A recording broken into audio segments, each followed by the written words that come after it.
Okay, Bhante.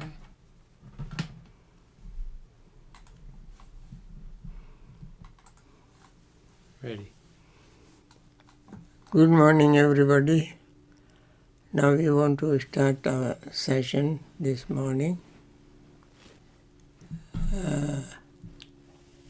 You think we wait for another minute? There, some people may be coming. We can, sure. Only a small number is because of today's Sunday. Well, some people come, I think some people come... Quite late. Yeah, they come just for the Dhamma talk, some people. Okay, anyway, let us begin with our metta. May all beings be happy and secure. May all beings have happy minds. Whatever living beings there may be, without exception, weak or strong, long, large, medium, short, subtle or gross, visible or invisible, living near or far, born or coming to birth, may all beings have happy minds. Let no one deceive another, nor despise anyone anywhere. From anger nor ill will should anyone wish harm to another. As a mother would risk her own life to protect her only child, even so towards all living beings, one should cultivate a boundless heart. One should cultivate for all the world a heart of boundless loving friendliness, above, below, and all around, unobstructed, without hate or resentment, whether standing, walking, sitting, lying down, or whenever awake. One should develop this mindfulness. This is called divinely dwelling here, not falling into erroneous views, but virtuous and endowed with vision, removing desire for sensual pleasures. One comes never again to birth in the womb. With this thought, let us continue our meditation. Let us focus our mind on our breathing. As we breathe in, we notice the breath flowing into our lungs through our nostrils, touching the nostrils, and expanding our chest area and lower abdominal area. These three places, these three points become very clear to us. And we also notice that when we breathe out, our abdominal area contracts, chest area contracts, the breath leaves our nostrils, and these functions take place all the time that we breathe in and out. And then we notice feeling of our breath, of perception, feeling of thoughts, consciousness, and they also change. Feeling, perception, thought, and consciousness change as the breath is changing. That is what we call impermanence. This change appears and disappears. What appears disappears. Nothing can disappear without having something, without arising. Something has to arise to vanish, rising and falling. When we say falling, in the back of our mind, we know something is arisen. When something is arisen, we know intuitively that which is arisen will fall. When we say fall, we don't say fall of a vacuum, emptiness. We assume that there must be something to fall. Similarly, when we say rising, it doesn't stay, it falls. The rising and falling are so related to each other. It is interdependent. Only when something arises, there is falling.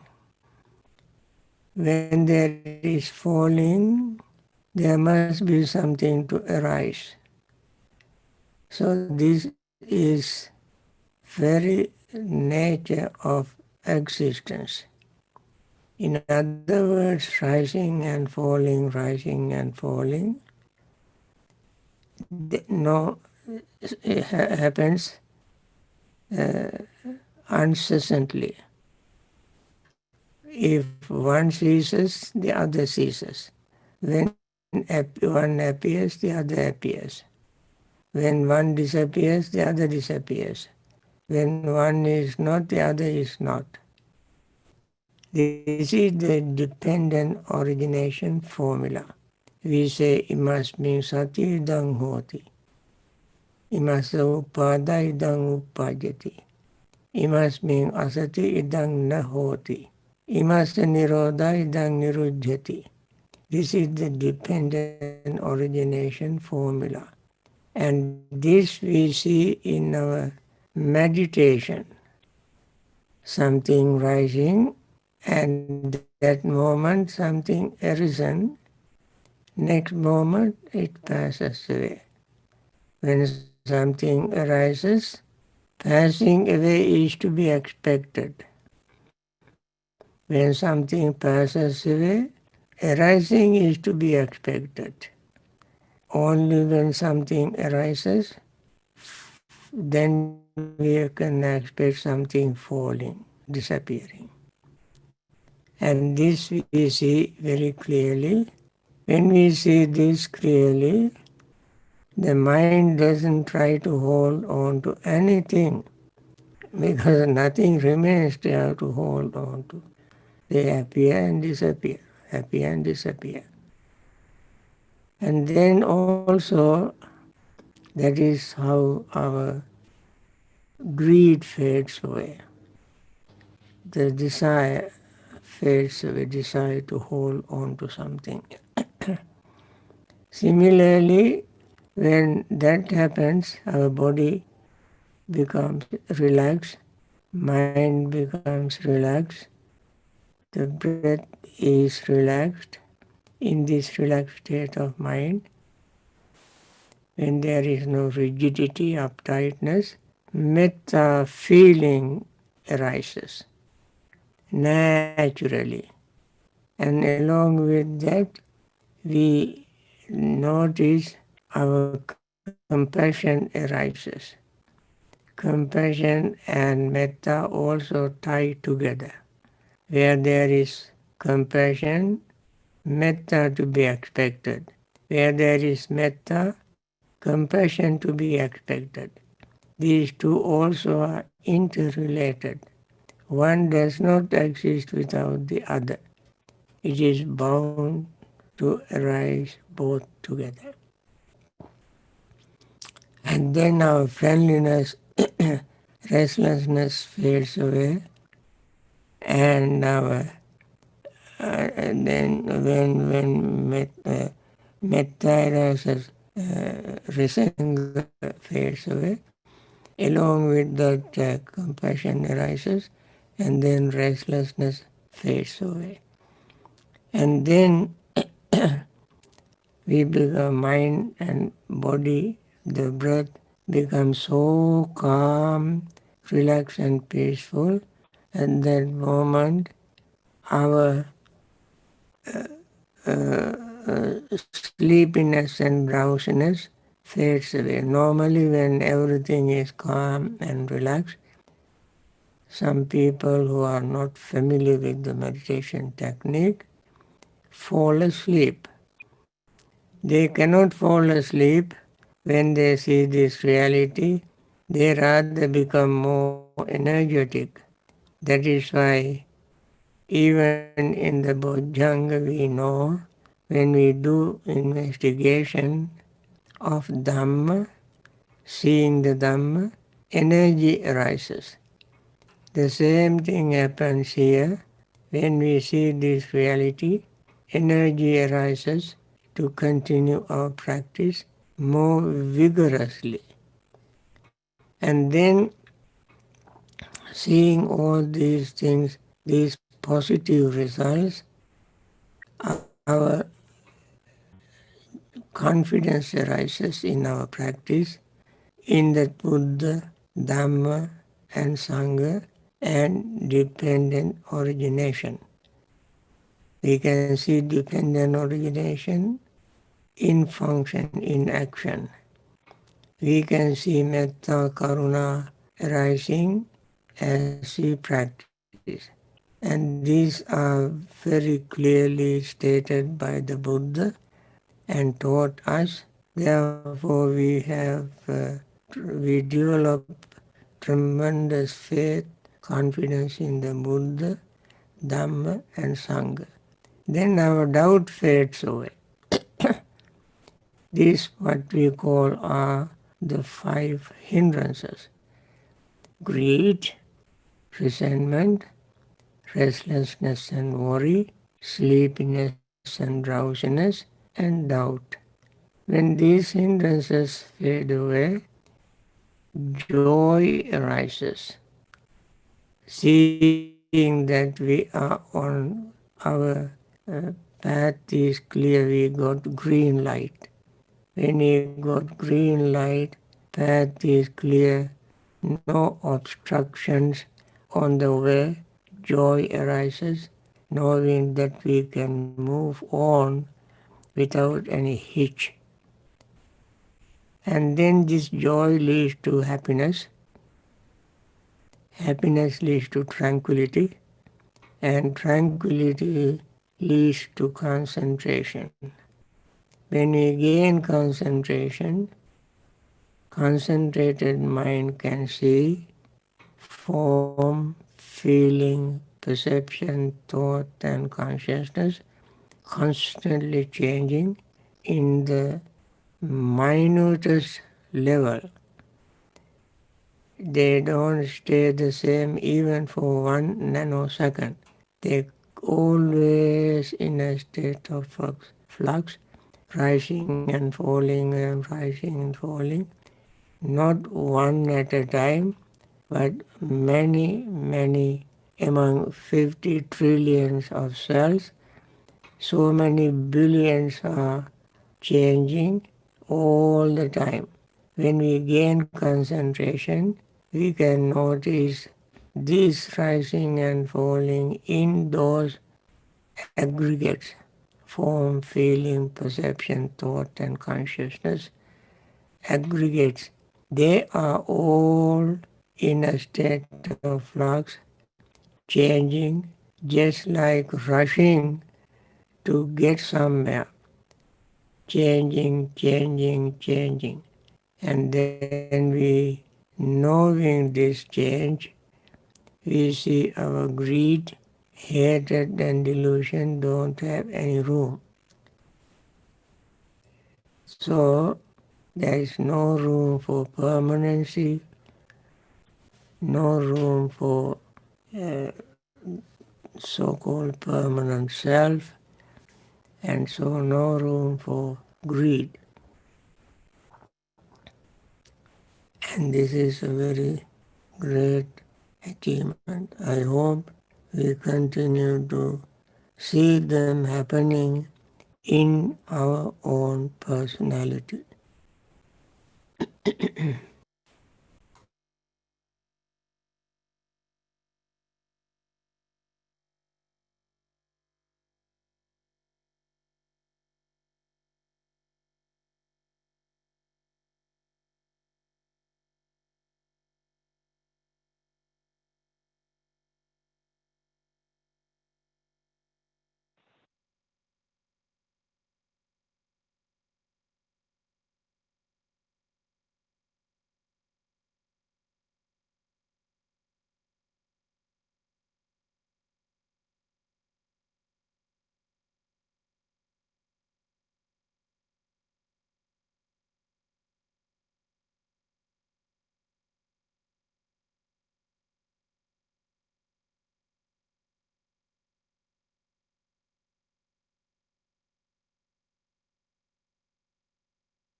Dukkha pattaca nidukkha Bhaya pattaca nibbhaya Soka pattaca nisoka Hontu sabbe pipanino.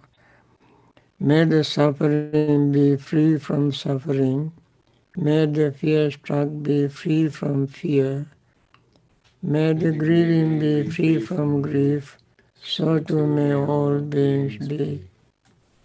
Friends, with this metta thought in mind, today we go to new section of the Mahasatipatthana Sutta.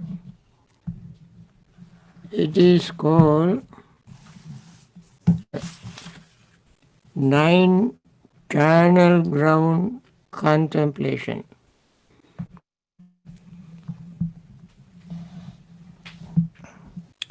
When you hear charnel ground, you will know what kind of contemplation we can develop using what is in the charnel ground. We don't expect breathing beings in charnel ground. Talking, feeling beings. Now here, Buddha uses very practical terms to explain this conception. He says, again, because as though he were to see a corpse thrown aside in a charnel ground, 1, 2, or 3 days dead, bloated, livid, and oozing matters. Bhikkhu compares this very body with it thus. This is body, this is my body.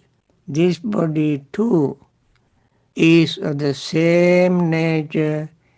It will be like that. It is not exempt from that fate. Here Buddha used the word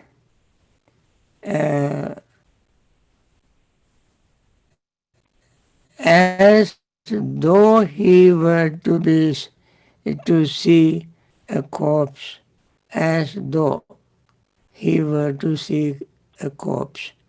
This means this kind of scenes we don't see very often. Now, this means we don't see corpse here and there stumbling over when we walk for us to use it as an object of meditation. Therefore, Buddha said, as though this means we have to imagine. This is imagination is used only place like this. Imagination. We imagine. Now this meditation also is very important because we from the beginning of this mindfulness of the body, we mentioned at the beginning, there are six mindfulness of the body is divided into six classes, six groups. Mindfulness of the breath, mindfulness of posture, mindfulness of clear comprehension, mindfulness of the parts of the body, mindfulness of the elements, and mindfulness of or contemplation of the dead body. These are the six groups, six categories, six classes where we have to develop mindfulness. And this is the last group or class. That means the Buddha asks us to compare this body with that imagined body. If that imagined body is not like this one, breathing, talking, seeing, having senses to do anything. They all are gone. Now it is a corpse, cadaver, and it is there not like it when it was alive. Friends, Buddha was so practical, he did not have anything to hide. He did not give us any fantastic picture of this life. He always showed us, taught us, instruct us to see this body exactly as it is. Now, when this body leaves its feeling, perceptions, thought, consciousness, what is left behind only the body. Only the body. But that body is so different from living body. We all know that. In some places, Buddha compared it to a log, dead log. However, it is much worse than dead log. Dead log we can use as a firewood. When this so-called beautiful body that we fed, clothed, put medicines and so many things we did to take care of it, once it is dead, it is much worse than a piece of log. So, although we don't like to think the body that way, that actually is what happens to this body. There is no secret, no mystery in that.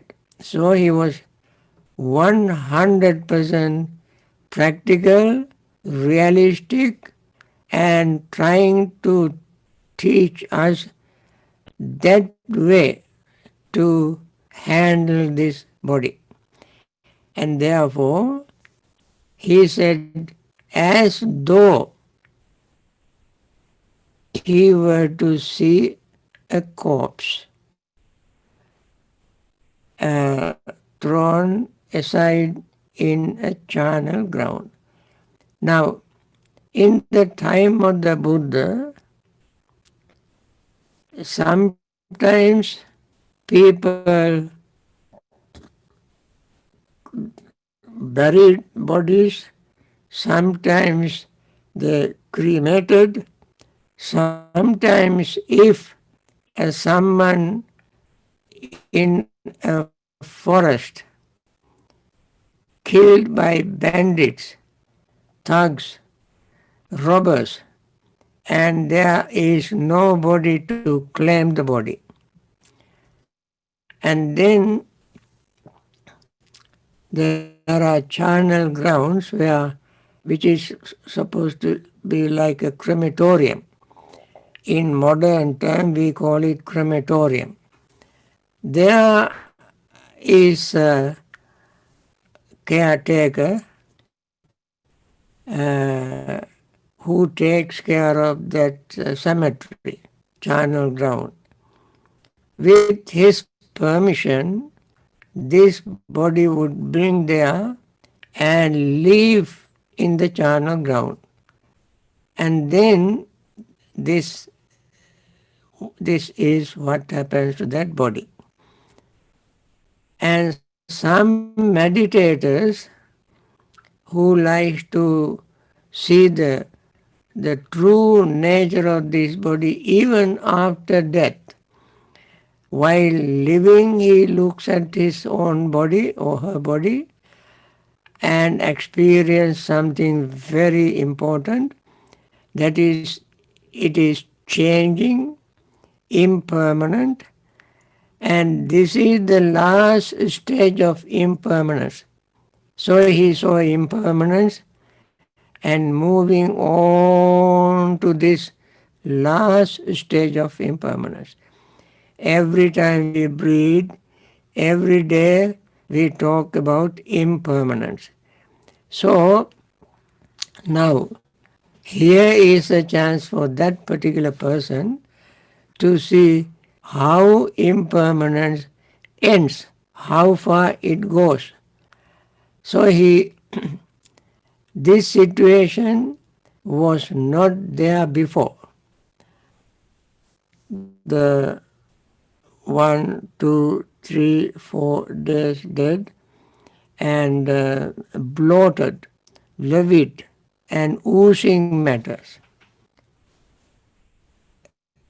We don't see this while we are living and breathing. This happens only after we pass away. It happens to me, it happens to you, it happens to your loved ones, it happens to your enemy, it happens to unknown people, it happens to known people. That's a universal nature, universal truth. No matter how hard we try to stop this, you cannot stop it. No way, no science has come up with any method, any system to stop this. This is inevitable truth. So, and this truth you don't experience elsewhere other than only in this place. So when this particular meditator, even today in some places, some countries, they find bodies like that and then they use these bodies to contemplate. Then they see this body too, that means referring to one's own body, this body too.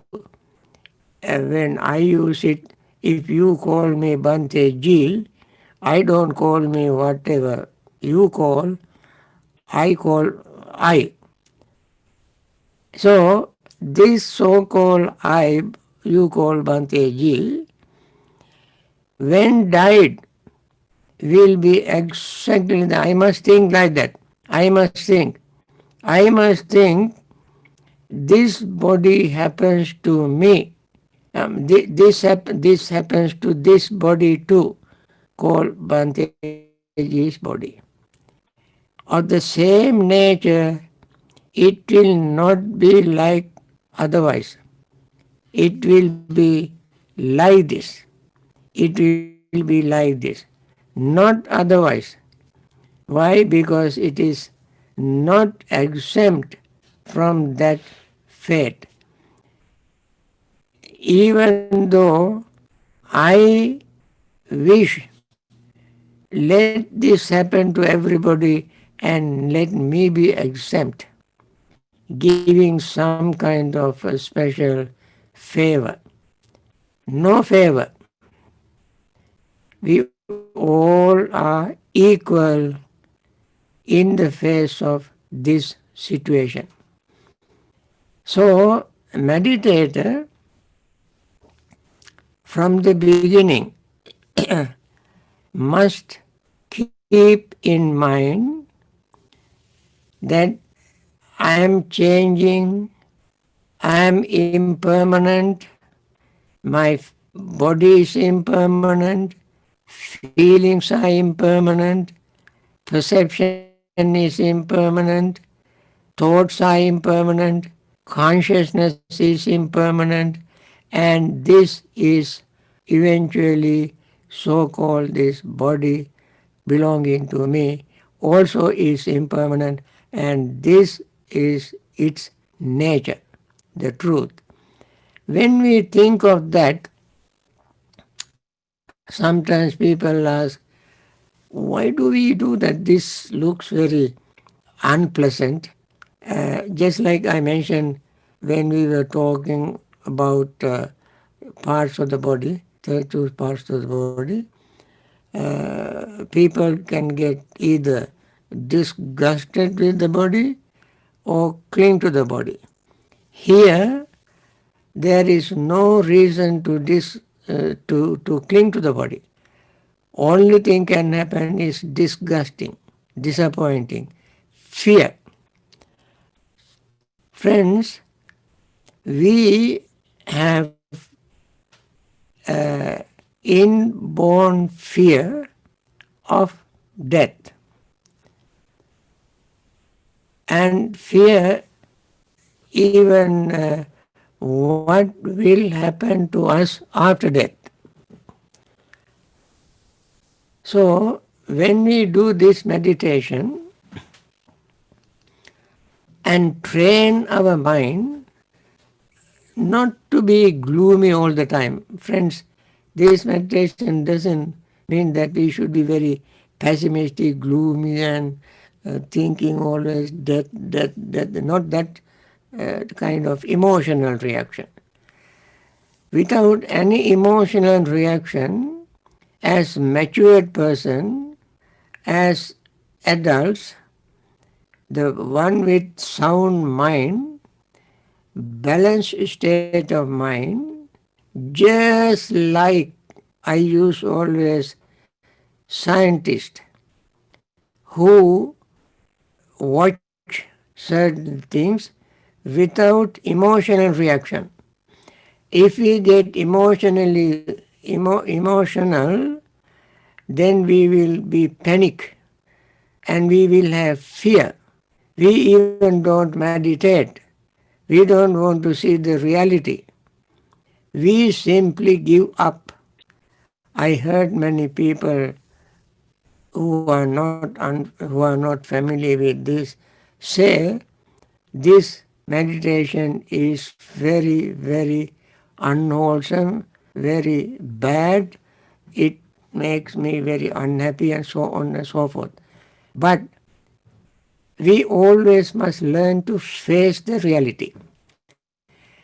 When we face the reality and we train ourselves slowly, gradually to meet this situation.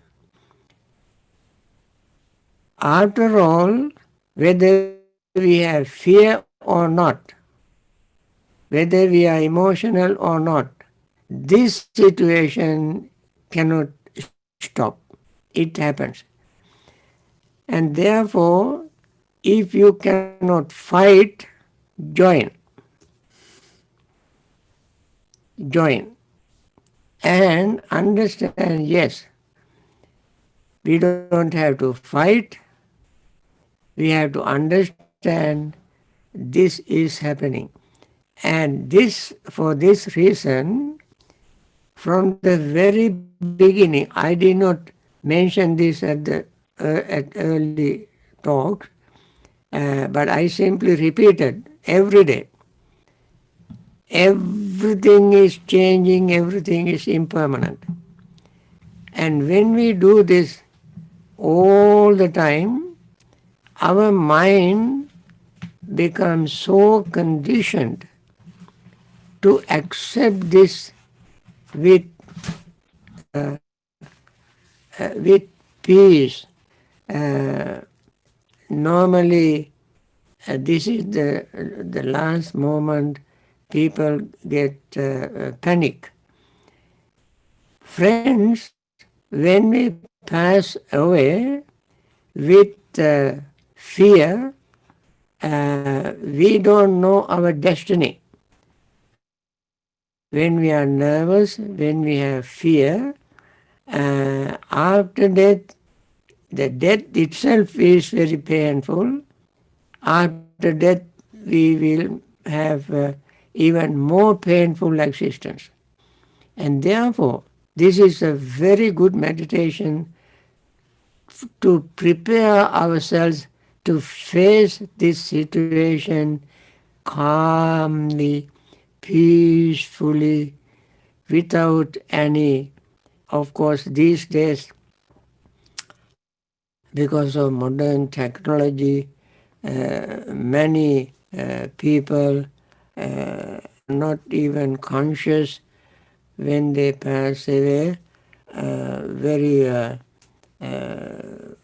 modern techniques they use to make the person so-called comfortable. They call it is making person comfortable, and they give some drugs to make the person comfortable. And the person passes away without consciousness, without awareness, just pass away. When we meditate, when we use this meditation, the mind, even when we are very serious, even when we are going to die, at that moment, the mind remains very alert because we have already conditioned our mind for long period of time. Slowly, gradually, little by little, we condition ourselves. We train ourselves. We train ourselves to see rising, falling, rising, falling, rising, falling, appearing, disappearing, appearing, disappearing.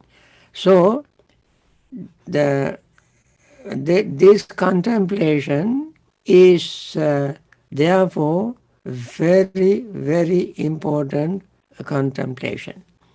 At the end of last 5 sections, we say very things. We repeated this, here we repeated 9 times, and previously we repeated 6 times. And out of, when we take the whole section as one and the other, in this section there are 9 places, and remaining 5 added, we will be repeating the same thing 14 times. What is the 14? What are the 14? What we repeats 14 times is samudaya dhammanupassiva kāsmiṃ vihārati, vaya dhammanupassiva kāsmiṃ vihārati, samudaya vaya dhammanupassiva kāsmiṃ vihārati, attikāyotu āpanassa sati paccupatitā hoti yāvadeva jnānamattāya patisatimattāya anissitoca viharati naca kinchu loke upadhyati. So that means, I translate only this part for us to understand, that this passage we repeat 14 times in this mindfulness of the body section. That is, the Vedas is rising, falling, and rising, falling. Rising, falling, rising, falling. Rising, falling, we say quickly, because that is the nature of sankhara. Sankhara is rises and falls, and whatever we call present existing, which also is altering. Altering. Uppado panyayati, vayo panyayati, titassa anyatattang panyayati. Rising is visible, falling is visible. What is called present also is altering. Altering means not staying in one place. So, in order to show this, we use in this section uses rising and falling very quickly. Seeing samudaya dhammanupassi rising, vaidhammanupassi falling, samudaya vaidhammanupassi altering. Samudaya vaidhammanupassi altering. Now, this is what is happening all the time. Then attikayoti vapana sati pachupatata hoti. This kaya, this body, which is at the last stage now, this body exists for knowing only this. Knowing what? This body exists for knowing what? Knowing rising, falling, and rising, falling, and altering. When something is rising and falling and altering, is there anything fixed? Anything exist? No. Nothing exists, but they exist only for a moment and then disappears next moment. So previously it was not there. Depending on various factors, it arises, and when those factors disappear, what was arisen would disappear, would not longer be there. So now, while we are alive, we have been experiencing this rising, falling, and altering, rising, falling, altering, rising, falling, altering, rising, falling, altering, all the time. For this body, for this purpose, this body exists. For nothing else, not to cling to it.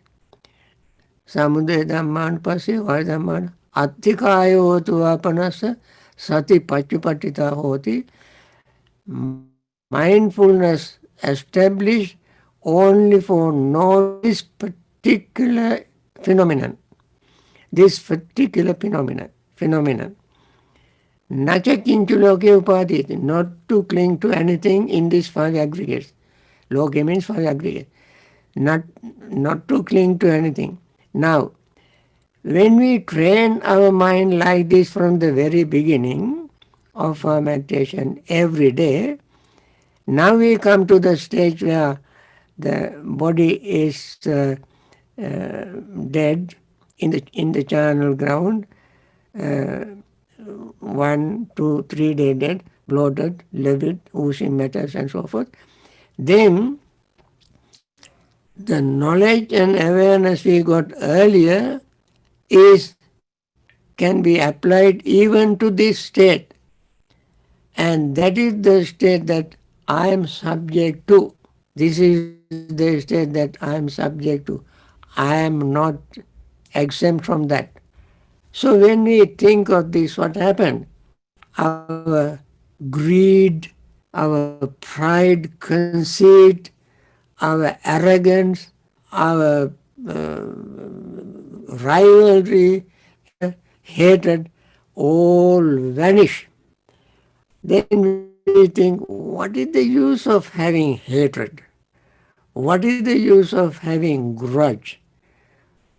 After all, this is what happens to me. This is what happened to them. This is what happened to my relatives. After all, what is the use of this? This helps us to live this life peacefully, happily, and pass away peacefully, happily, with the knowledge, with understanding. If you don't have this knowledge, this understanding, then all kind of emotional reaction is to be expected. I think, friends, I will go through these. Uh, okay. Friends, thank you very much. My friend reminded me very important point, message. The we want to dedicate the merits of today's Dhamma practice to the late mother of Bhavana board member Prashant's mother, who passed away peacefully yesterday afternoon while surrounded by friends and family members. She, Prashant's mother, uh, has been coming to Bhavana whenever possible, when he came here, and very lovely, friendly, compassionate lady, and everybody at Bhavana Society, all residents, loved her, and even sometimes, even in her old age, when sometimes she even cooks for us. So very wonderful lady, and we want to dedicate our marriage to her, and wish may she be relieved from samsari suffering and attain to total liberation from existence in this suffering life. So with this, we see you on Wednesday. Now we want to end this session with metta. May all those who are suffering due to COVID-19 may recover from it very quickly and return to normal life, continue their Dhamma practice, and liberate themselves from samsaric suffering. And also, particularly, I want to wish Prashant, who may be grieving the death of his loved mother, and he understands Dhamma, he practices Dhamma, meditation, and we want to wish him to gain insight into handle this grief and be liberated from samsaric suffering. May others also grieving the death of their loved ones, maybe more than one or two, be relieved from their grief through understanding Dhamma and liberate from samsara. And there are